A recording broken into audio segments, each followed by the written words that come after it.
Muita gente ouve falar sobre direção de fotografia, mas na verdade não sabe o que é.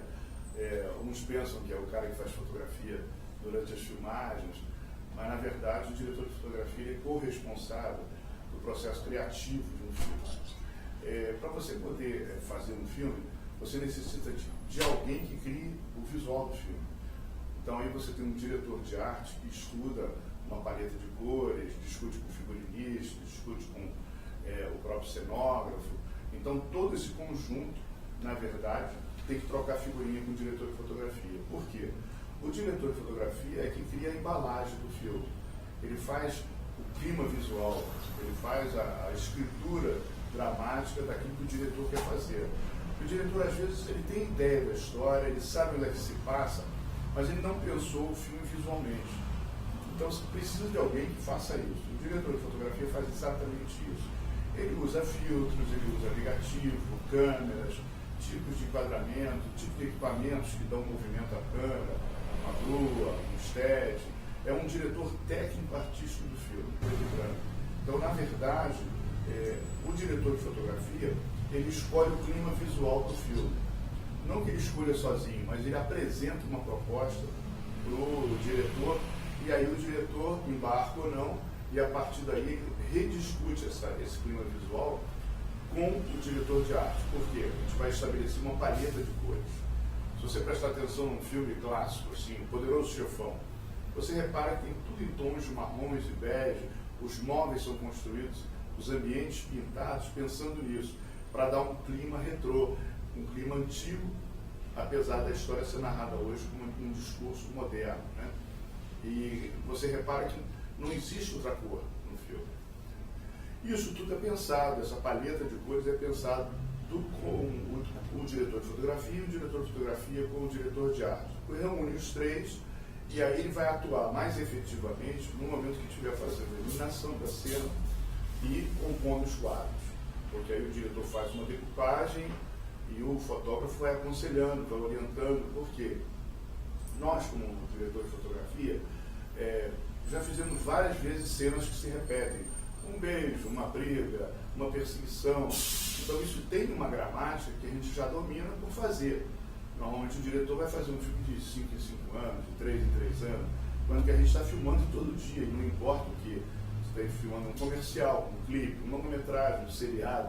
Você está o tempo todo trabalhando por trás da câmera e treinando o seu olhar, né?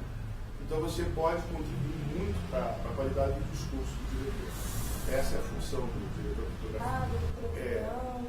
Na verdade, o cinema ele tem mais de 120 anos, né? Então o que acontece? Ele é filho da fotografia fixa. Ele já carrega um monte de informação. Ele nasce oficialmente em 1895, quando os irmãos Lumière levam na sua máquina para fazer uma projeção em Paris, com as cenas que eles tinham filmado numa estação de trem, na saída de uma fábrica, né? De uma brincadeira que eles fizeram no jardim da casa dos pais dele, com o jardineiro e tal. Essas imagens, elas já carregavam um conhecimento anterior da fotografia fixa. E por volta do início do século passado, no início do século XX, todos estavam procurando uma maneira de mostrar a fotografia em movimento. Não eram só os franceses.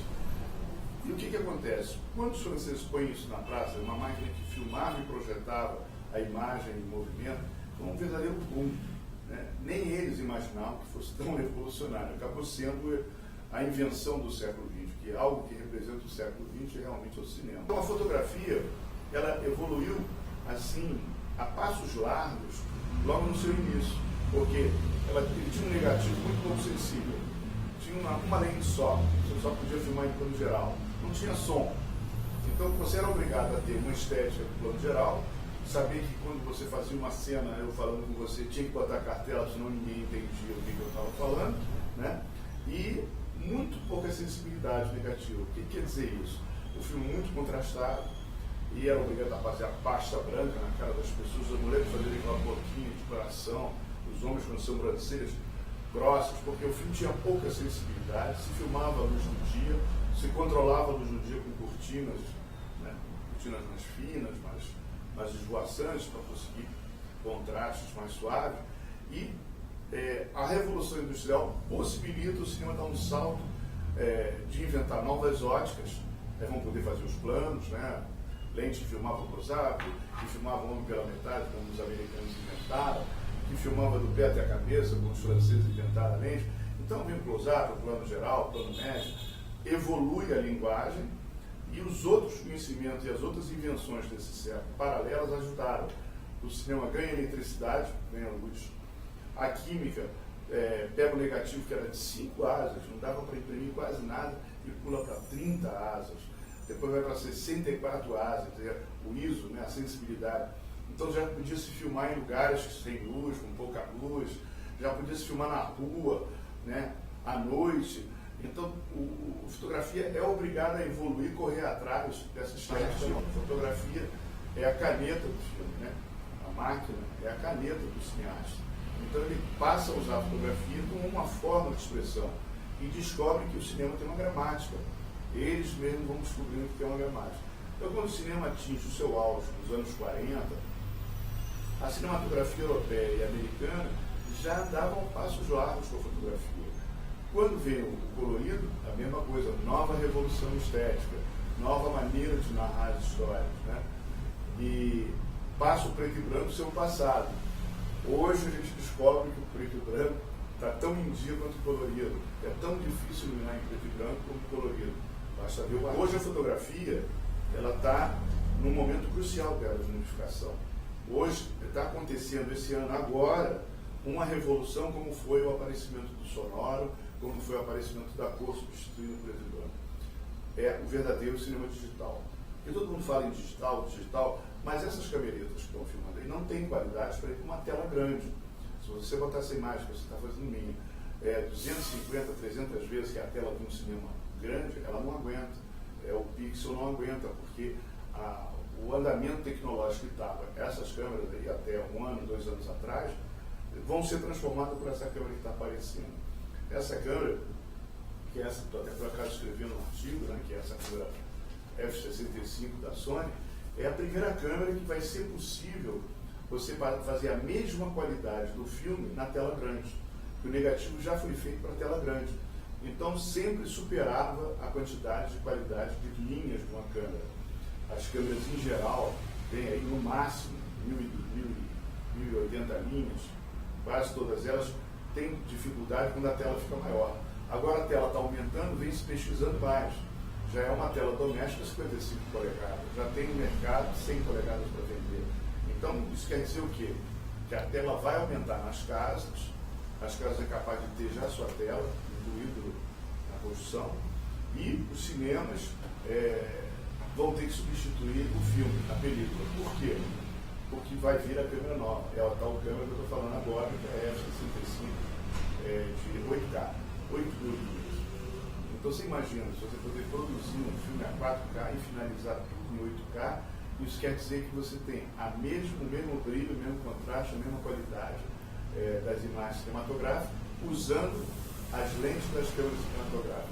Ou seja, o verdadeiro cinema de fotografia digital vai ter que incorporar todos esses conhecimentos anteriores para conseguir fazer com o digital o que se fazia com o plano de detalhes.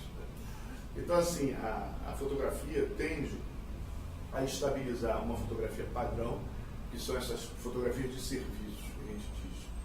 Né? Não vai ter nenhuma composição artística. E a fotografia vai ter duas divisões muito grandes. A jornalística, que é aquela que o cara vai fazer o investigativo mesmo, e fazer o dia a dia do jornalismo, e vai ter a fotografia de broadcast, que é aquela mesmo de dramaturgia, né?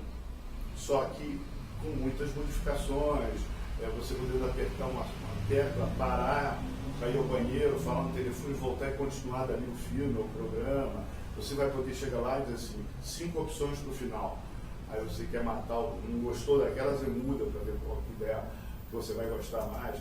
Vai haver muita interatividade entre você e a imagem, vai haver uma segmentação muito grande da imagem, de todos os jeitos, né? Seja ela jornalista ou broadcast, que vai determinar uma estética nova. Então eu acredito que até o fim desse século a gente tem uma estética completamente diferente. E novas formas de mídia e de espetáculo. Você vai dentro de um elevador, tem um espetáculo de 10 segundos, que é o tempo que você vai do primeiro ao último andar, que você assiste ali na televisão. Você vai ter um espetáculo sem áudio, para você compreender visualmente dentro do... Já tem, né? Videobus, você entra e entende tudo, só na imagem. E vai ter outras formas de mídia, né? E aí eu acredito que virá uma estética nova, não tem jeito. Sempre que há transformações tecnológicas, por trás os artistas usam essas ferramentas para modificar a fotografia.